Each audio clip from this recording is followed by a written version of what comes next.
Have you guys ever wondered what to do with all those leather samples you get from the sellers for your traveler's notebooks? Or any leather goods that you get?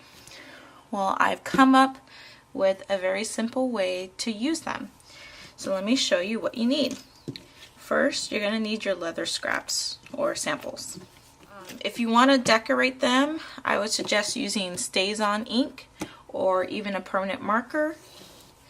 And then, most importantly, you'll need some type of string. I have been using the craft lace, and I got this from Hobby Lobby. And this is actually wax thread. You could use some ribbon and or pretty much anything. Like, I would even suggest using the type of ribbon that you'll see on your like hobonichis, just because I am going to use my Tomoe River, and so you might be worried about the bookmarks kind of rubbing against the paper and tearing it. So if that is a worry of yours, I would use something a little bit softer. And then you'll need a crocodile is what it's called. I got this from Michael's, and these actually came together. And the cool thing about these is that they are also a hole puncher with 2 different size hole punches. And then you can use the little, I don't even know what to call them. I don't have the proper name. But you're going to use, they come with different colors, and you use these to kind of make it look more substantial and professional-ish, or homemade professional-ish, so it doesn't look so like scraggly, I guess you could say. How it's done, it's very simple.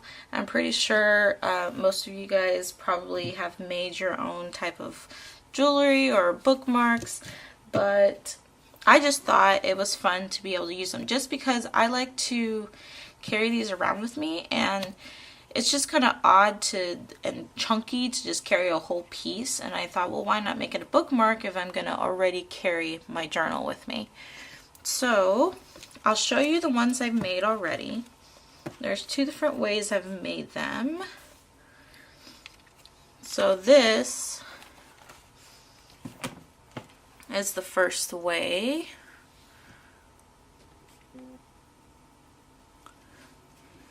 And I added the 2 pieces at the bottom, and then I added a piece at the top that would fold over my pages. Now this way is a little bit chunky. If you want something just more simple, you can also just go like this.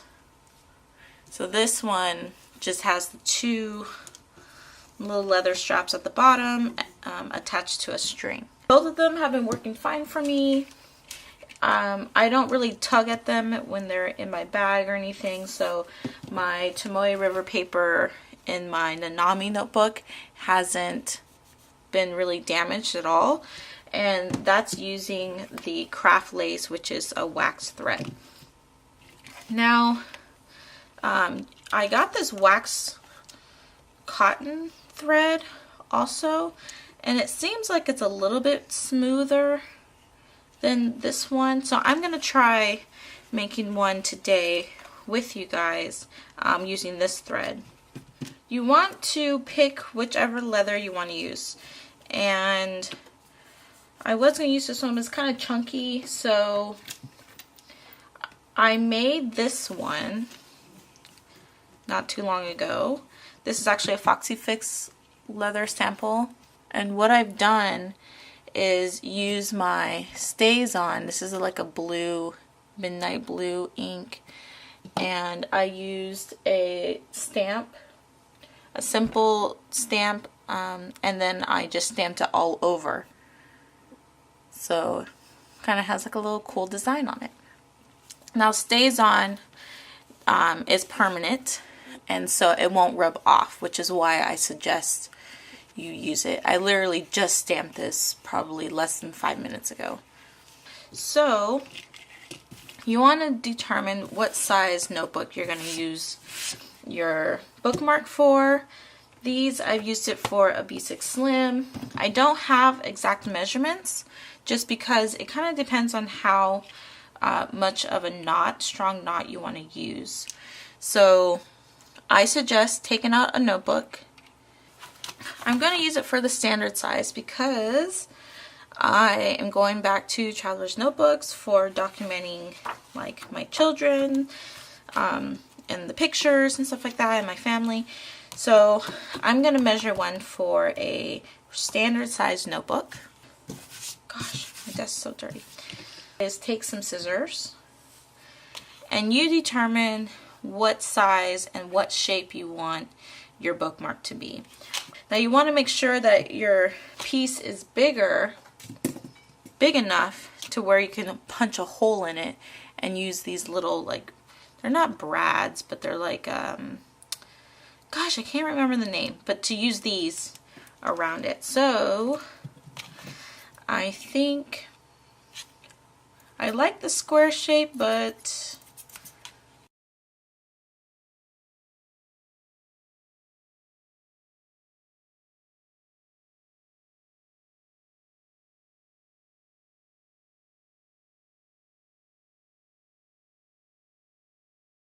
so just cut them in the shape that you want them.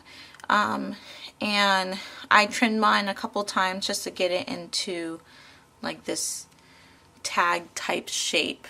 So the next thing you want to do is take your crocodile, and I'm going to pick the side of the hole I want. And the crazy thing is that this crocodile cuts through this leather like it's butter, which surprised me because I was trying to figure out the way to cut the leather,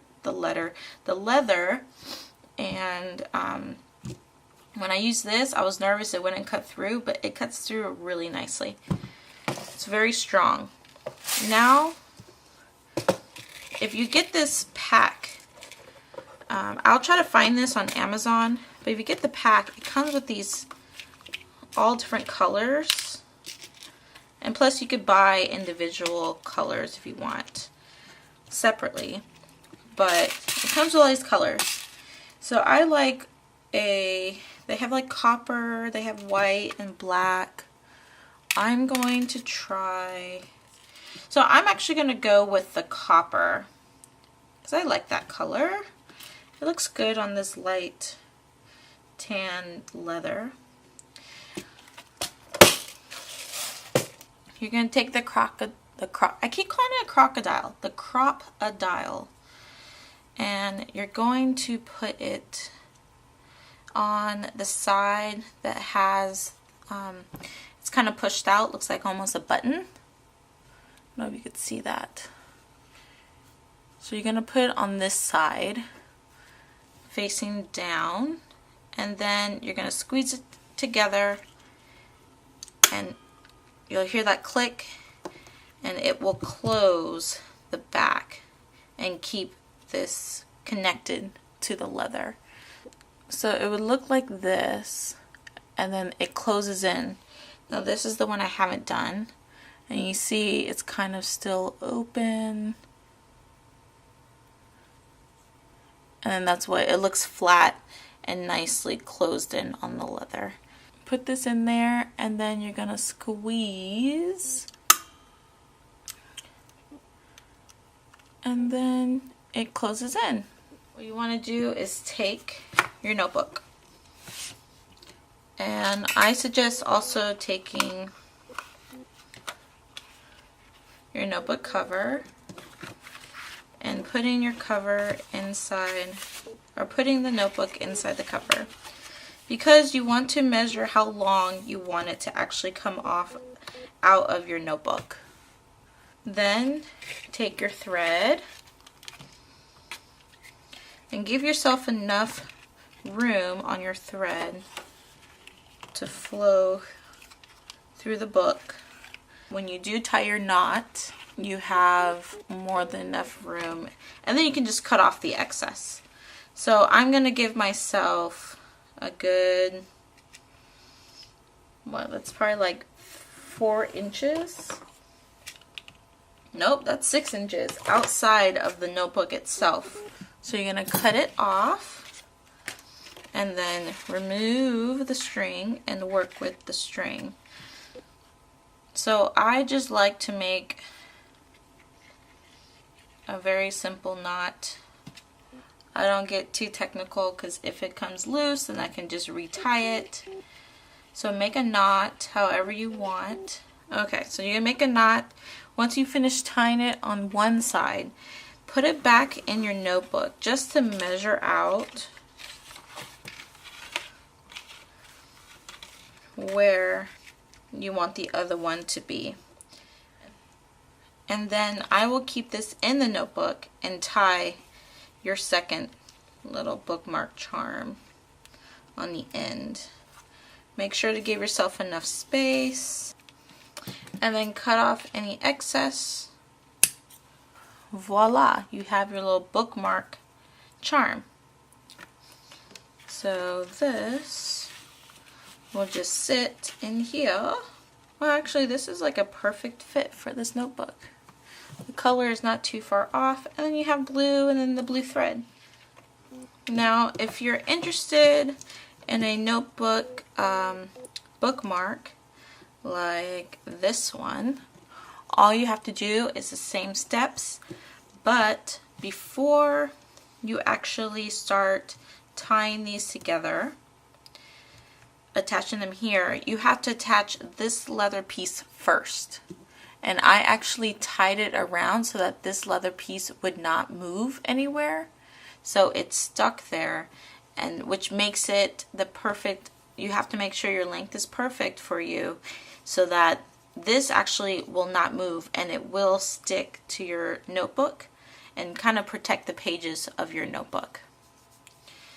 And I would just make sure that you get one where the leather nape, I think that's what it's called, the back part of the leather is smooth, because sometimes they're rough. Just make sure you're using the smooth leather in the back if you're going to have a bookmark with a leather strap on top. And there you go, a simple way to make leather bookmarks for your notebooks. If you guys like this video, please make sure you give a thumbs up, and if you haven't already, please subscribe. I would like for you to stick around to see what else I can come up with, and I appreciate you guys for watching. Catch you in the next one. Bye!